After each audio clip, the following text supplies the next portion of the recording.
Aujourd'hui, nous allons parler de quelque chose d'incroyablement difficile, quelque chose qui se produit dans le seul endroit où nous devrions tous nous sentir en sécurité, notre maison. Nous allons parler de la violence familiale. C'est une douleur souvent cachée, un secret gardé derrière des portes closes et des sourires forcés. Ce silence est un poids lourd. Il isole ceux qui souffrent, leur faisant croire qu'ils sont seuls dans leur lutte. C'est un silence qui protège l'agresseur et détruit lentement la victime de l'intérieur.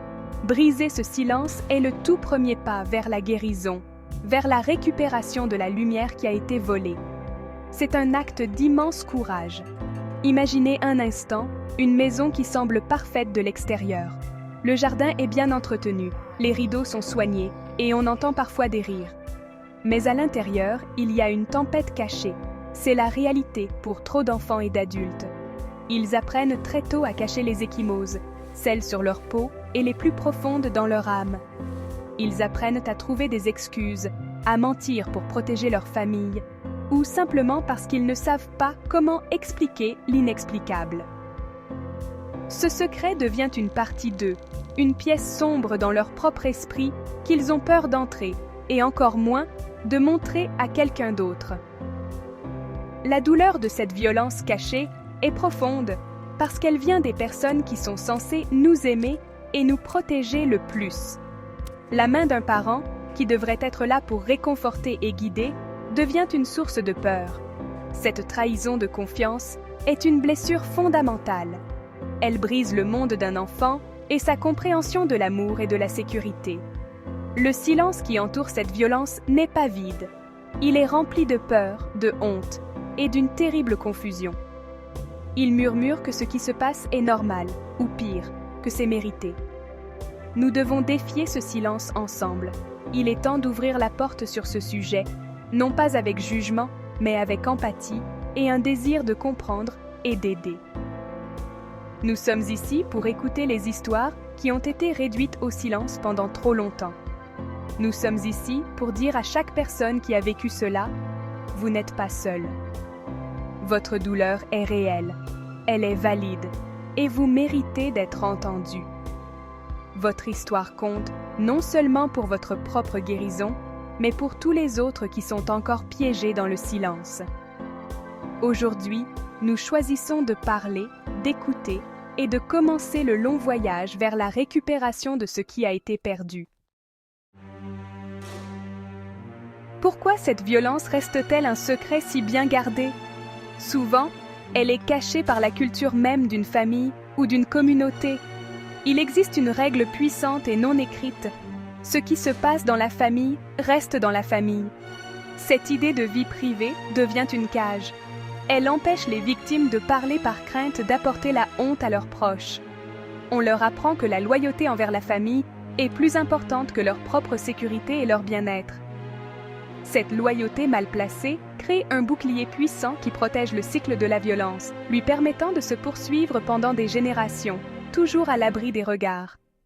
Dans certaines familles, la violence est tragiquement normalisée, ou même justifiée comme une forme de discipline. Nous avons tous entendu des phrases comme « C'était juste une gifle pour me donner une leçon » ou « Mes parents me l'ont fait et je m'en suis bien sorti ». Ces mots minimisent le mal et brouillent la ligne entre l'éducation et la violence. Ils créent une réalité confuse pour un enfant, à qui on dit que la douleur est une forme d'amour ou une partie nécessaire de la croissance. Lorsque la violence est présentée comme normale, l'enfant n'a aucun point de référence pour comprendre que ce qu'il vit est mal. Il l'accepte simplement comme sa réalité. La victime elle-même joue souvent un rôle dans le maintien du secret, non par choix, mais par peur, ou par un sentiment complexe d'amour. Un enfant aime ses parents, même lorsque ses parents lui font du mal. Il peut cacher la violence pour protéger son parent des conséquences judiciaires ou du jugement social. Il pourrait penser « Si je le dis à quelqu'un, ils vont m'enlever ma mère ou mon père. » Ce conflit interne est angoissant. L'enfant devient le gardien d'un terrible secret, portant un fardeau qu'aucun enfant ne devrait jamais avoir à supporter. Son silence est une tentative désespérée de maintenir sa famille brisée unie. De plus, le monde extérieur peut être aveugle aux signes. Les gens ne veulent pas croire que la violence puisse se produire dans une bonne famille. Les enseignants, les voisins ou les amis peuvent voir un enfant renfermé ou qui fait des bêtises, mais ils peuvent hésiter à intervenir. Ils peuvent se dire que ce n'est pas leur place, ou ils peuvent craindre de se tromper. Ce déni collectif permet à la violence de prospérer dans l'ombre. Il renforce le sentiment d'isolement de la victime. Il envoie un message selon lequel, même s'ils parlaient, personne ne les écouterait ou ne les croirait. C'est pourquoi nous devons tous apprendre à voir et à agir. Les ecchymoses physiques dues à la violence peuvent s'estomper avec le temps, mais les blessures invisibles, les cicatrices psychologiques, peuvent durer toute une vie. L'une des cicatrices les plus profondes se situe au niveau de l'estime de soi. Lorsque vous êtes blessé à plusieurs reprises par quelqu'un qui est censé vous aimer, vous commencez à croire que vous êtes le problème. Une petite voix intérieure commence à murmurer que vous ne valez rien, que vous n'êtes pas aimable et que vous méritez la douleur. Cette voix peut devenir si forte qu'elle couvre toutes les autres. À l'âge adulte, cela se traduit par un sentiment constant de ne pas être assez bon, quoi que vous accomplissiez. Cette expérience brise également complètement la capacité d'une personne à faire confiance. La confiance est le fondement de toutes les relations saines. Mais pour un survivant de la violence familiale, la confiance est un concept dangereux. Ils ont appris très tôt que les personnes les plus proches d'eux pouvaient être les plus imprévisibles et les plus nuisibles. À l'âge adulte, ils peuvent avoir du mal à laisser quiconque s'approcher. Ils peuvent être méfiants envers la gentillesse, attendant toujours que le pire arrive. Ou bien, ils peuvent basculer vers l'autre extrême, faisant confiance trop rapidement aux gens dans une recherche désespérée de l'amour qu'ils n'ont jamais eu, pour être à nouveau blessés. La façon dont une personne aime est également profondément affectée. Notre premier modèle d'amour est ce que nous voyons dans notre famille. Si ce modèle était basé sur la peur, le contrôle et la douleur, comment pouvez-vous apprendre à quoi ressemble un amour sain? De nombreux survivants se retrouvent inconsciemment à recréer les dynamiques avec lesquelles ils ont grandi. Ils peuvent être attirés par des partenaires contrôlants ou émotionnellement distants, car cela leur semble familier. Ou ils peuvent devenir terrifiés par les conflits, évitant tout désaccord de peur qu'ils ne dégénèrent en violence. Apprendre à construire un partenariat basé sur le respect, la sécurité et une véritable intimité devient un effort difficile et conscient. Ces conséquences vous suivent partout, comme une ombre. Elles peuvent avoir un impact sur votre carrière, car vous pourriez ne pas vous sentir assez confiant pour demander une promotion. Elles peuvent affecter vos amitiés, car vous pourriez ne pas savoir comment établir des limites saines. Elles créent un état d'anxiété constant, un sentiment d'être en alerte maximale, même lorsqu'il n'y a aucun danger. C'est l'héritage à long terme de la violence. Ce n'est pas seulement une série de mauvais souvenirs, c'est une reprogrammation fondamentale de la façon dont vous vous voyez les autres et le monde. La guérison consiste à réécrire lentement et doucement cette programmation. En vieillissant, nous commençons souvent à voir nos parents comme des êtres humains complexes, pas seulement comme notre mère ou notre père. Nous pouvons apprendre les difficultés qu'ils ont rencontrées dans leur propre enfance. Peut-être ont-ils aussi été victimes de violences. Peut-être ont-ils grandi dans la pauvreté ou avec des parents émotionnellement absents. Comprendre leur histoire peut apporter un sentiment de clarté. Cela peut nous aider à donner un sens à leur comportement et à voir les origines de leur colère et de leur douleur. Cette compréhension peut être une étape importante dans notre propre cheminement de guérison, car elle aide à dépersonnaliser les abus que nous avons subis. Cependant, et c'est un point crucial, comprendre ne signifie pas excuser. Savoir que votre parent a également été une victime ne rend pas la violence qu'il vous a infligée acceptable. Cela n'efface pas la peur, la douleur et le traumatisme qu'il a causé. La souffrance d'une personne ne lui donne pas le droit de créer plus de souffrance. Chaque adulte est responsable de ses propres actions, surtout lorsqu'il s'agit d'un enfant sans défense.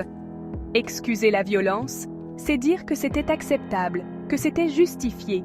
Ce n'était pas le cas. Ce n'était jamais acceptable. Faire cette distinction est vital pour votre propre santé mentale. Pour de nombreux survivants, il y a une tentation d'absoudre leurs parents une fois qu'ils comprennent leur histoire. Cela peut venir d'un sentiment de compassion ou d'un désir profond d'avoir enfin un bon parent. Mais cela peut vous piéger dans un cycle de justification qui minimise votre propre expérience. Vous avez le droit de ressentir de la compassion pour l'enfant que votre parent était autrefois, tout en tenant l'adulte qu'il est devenu responsable du mal qu'il vous a fait. Vous pouvez tenir ces deux vérités en même temps. Votre douleur est valide, quelles que soient les raisons des actions de votre parent. Vous n'avez pas à choisir entre son histoire et la vôtre. Votre expérience d'avoir été blessé est votre vérité et elle mérite d'être honorée. Reconnaître leur passé peut vous aider à voir la violence comme faisant partie d'un cycle tragique, mais cela ne diminue pas leur responsabilité d'avoir brisé ce cycle. Ils avaient le choix. Chaque jour, ils avaient le choix de demander de l'aide, d'apprendre différentes façons d'éduquer et de ne pas transmettre leur traumatisme. Reconnaître cela vous permet de faire un choix différent pour votre propre vie. Disons-le aussi clairement que possible, pour que cela s'imprègne profondément dans votre cœur et votre esprit, la violence n'a jamais été de votre faute. Pas la moindre partie. Un enfant n'est jamais responsable des actions d'un adulte. Vous n'étiez pas trop bruyant, trop difficile ou trop sensible. Vous n'avez pas provoqué la colère. Vous étiez un enfant, votre rôle était d'être un enfant. Jouer, apprendre, faire des erreurs et être désordonné. Le rôle de l'adulte était d'être le parent, d'assurer la sécurité, les conseils et l'amour inconditionnel, même lorsque les choses étaient difficiles. Cette idée de culpabilité de l'enfant est un fardeau lourd et toxique, que de nombreux survivants portent pendant des décennies. C'est un mensonge implanté dans votre esprit par l'agresseur, parfois directement avec des mots comme « Regarde ce que tu m'as fait faire » et parfois indirectement par le simple acte de la violence elle-même. Le cerveau d'un enfant ne peut pas comprendre la rage d'un parent. Alors, il trouve l'explication la plus simple. Ce doit être moi. J'ai dû faire quelque chose de mal. Cela devient une croyance fondamentale, une lentille déformée à travers laquelle vous vous voyez et voyez votre valeur pour le reste de votre vie. De plus, la violence n'est jamais une méthode d'éducation acceptable. Elle n'enseigne pas le respect, elle enseigne la peur. Elle n'apprend pas à un enfant à bien faire. Elle ne fait que lui apprendre à avoir peur de faire quelque chose de mal. La vraie discipline consiste à enseigner, guider et fixer des limites avec patience et cohérence. Il s'agit d'aider un enfant à comprendre les conséquences de ses actions dans un environnement sûr. Frapper un enfant est un aveu d'échec. C'est un adulte qui perd le contrôle et recourt à la force physique parce qu'il n'a pas les outils pour éduquer efficacement. C'est un acte de pouvoir, pas un acte d'éducation. Se libérer de cette culpabilité est, honnêtement, l'une des étapes les plus difficiles mais les plus libératrices de la guérison. Cela vous oblige à remettre en question consciemment et à plusieurs reprises cette vieille croyance enracinée. Vous devez devenir votre propre parent compatissant et dire à cet enfant intérieur, encore et encore, « Tu n'as rien fait de mal, tu n'étais qu'un enfant, tu méritais d'être protégé. » C'est un processus de séparation de la responsabilité de l'adulte de la vôtre. La responsabilité de la violence appartient entièrement à la personne qui a choisi d'être violente. Replacer cette responsabilité là où elle doit être est la façon dont vous commencez à retrouver votre innocence. Reconstruire sa vie après un traumatisme est, un voyage, et certainement pas une destination. Cela demande du temps, de la patience et, honnêtement, beaucoup d'autocompassion. La première étape est de reconnaître la réalité de ce qui s'est passé. Cela signifie appeler la violence par son nom, abus. Il faut cesser de la minimiser, de trouver des excuses pour elle et de prétendre que ce n'était pas si grave. Reconnaissez toute l'étendue de votre douleur. Je sais, cette étape peut être incroyablement difficile car elle signifie abandonner la famille idéalisée que vous auriez souhaité avoir. Mais vous ne pouvez pas guérir une blessure que vous refusez de regarder. L'honnêteté, d'abord envers soi-même, est la fondation. La deuxième étape est de travailler consciemment à se libérer de la culpabilité. Comme nous l'avons dit, vous avez probablement porté le fardeau du blâme pendant des années. C'est le moment de combattre activement ce sentiment. La thérapie peut être immensément utile ici, car un professionnel peut vous donner les outils pour remettre en question ces croyances profondément enracinées. Vous pouvez également pratiquer l'auto-affirmation. Regardez-vous dans le miroir et dites « Ce n'était pas ma faute ». Écrivez-le. Dites-le jusqu'à ce qu'une partie de vous commence à le croire. Il s'agit de rééduquer votre cerveau pour placer la responsabilité là où elle doit être, sur l'agresseur. Troisièmement, vous devez commencer le travail lent et délicat de reconstruire votre estime de soi. La violence érode votre sentiment de valeur. Vous devez donc le reconstruire, brique par brique. Commencez petit. Identifiez quelque chose dans lequel vous êtes bon, même si cela semble insignifiant. Célébrez les petites victoires. Fixez-vous des objectifs réalisables et ressentez la fierté de les atteindre. Entourez-vous de personnes qui voient votre valeur, qui vous élèvent et vous reflètent votre bonté. Apprenez à vous traiter avec la gentillesse et la douceur qui vous ont été refusées enfant. Vous êtes votre projet le plus important. La quatrième étape est de réapprendre ce qu'est un amour sain. Cela signifie observer les relations saines autour de vous.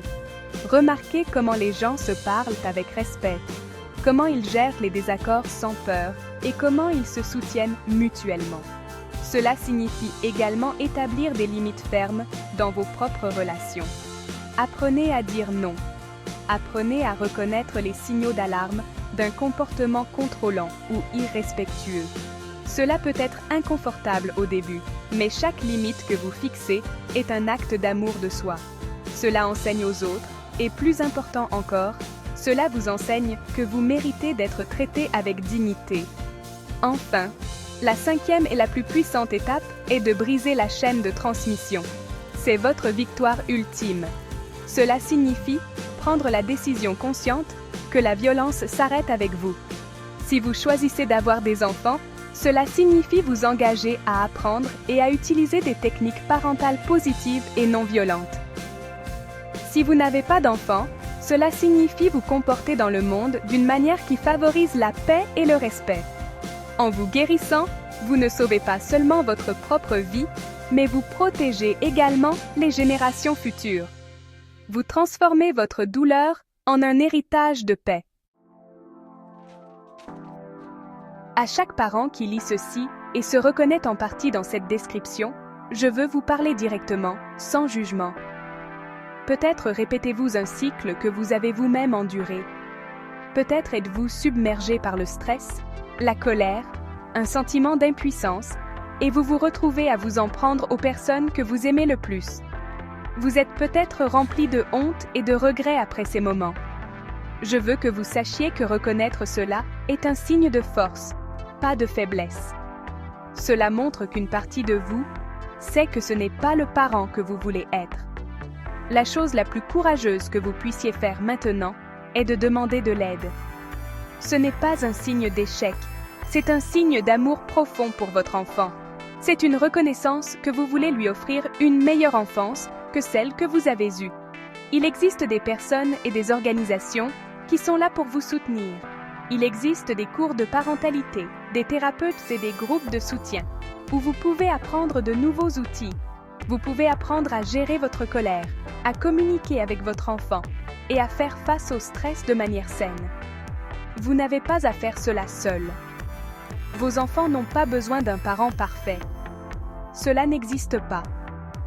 Ce dont ils ont besoin, c'est d'un parent qui essaie. Ils ont besoin d'un parent qui est prêt à être vulnérable, à s'excuser quand il a tort et à s'engager à faire mieux. Imaginez le message puissant que vous enverriez à votre enfant si vous disiez « Je suis désolé, j'apprends à être un meilleur parent et je me fais aider ». Vous leur enseigneriez la responsabilité, l'humilité et le courage qu'il faut pour changer. Vous briseriez le cycle sous leurs yeux. Le cycle de la violence est puissant, mais vous êtes plus puissant. Vous avez la capacité de faire un choix différent. Le choix de demander de l'aide est le cadeau le plus important que vous puissiez jamais faire à vos enfants et à vous-même. C'est un choix qui se répercutera sur des générations. Il remplacera un héritage de douleur par un héritage de guérison et de résilience. S'il vous plaît, faites ce premier pas. Tendez la main aujourd'hui. Votre futur vous et vos enfants vous remercieront de votre immense courage. Il n'est jamais trop tard pour devenir le parent que vous étiez censé être. Si vous êtes un enfant ou un adulte vivant actuellement dans un foyer violent, mon cœur est avec vous. Je veux que vous entendiez ceci. Vous êtes incroyablement courageux. Chaque jour où vous survivez est une victoire. Votre objectif principal en ce moment est de rester en sécurité autant que possible. Je sais que vous vous sentez piégé et seul, mais il existe des bouées de sauvetage. Il y a des gens qui veulent vous aider. Votre voix mérite d'être entendue, et votre sécurité est la chose la plus importante au monde. Sachez que demander de l'aide n'est pas une trahison envers votre famille, c'est un acte de survie pour vous-même.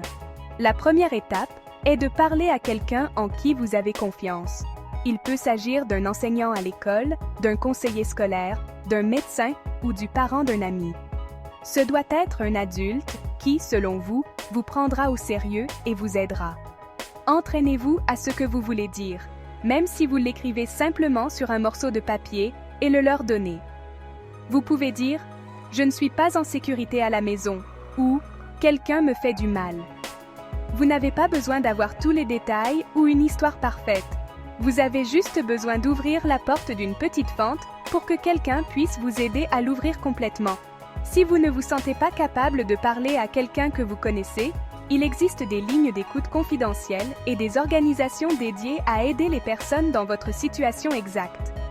Vous pouvez trouver leur numéro en ligne ou par l'intermédiaire de votre école.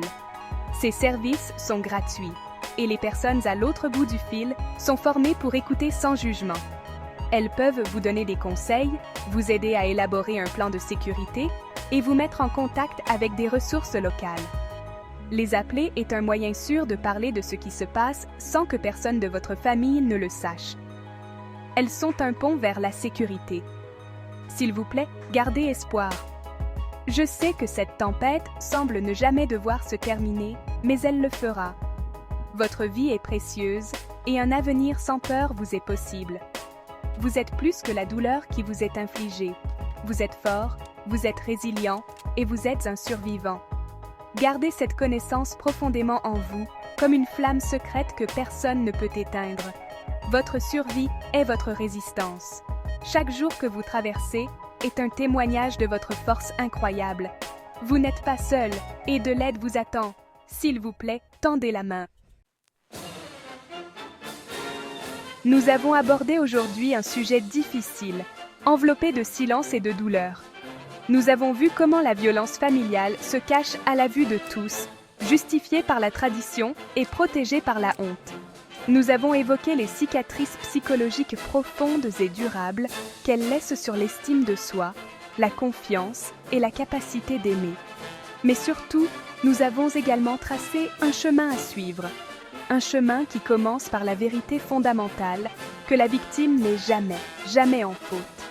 Un chemin qui mène à la guérison, à la reconstruction et à l'autonomisation. Le parcours d'un survivant est celui d'un courage héroïque. Regarder l'obscurité de votre passé et choisir de marcher vers la lumière est un acte d'une force incroyable.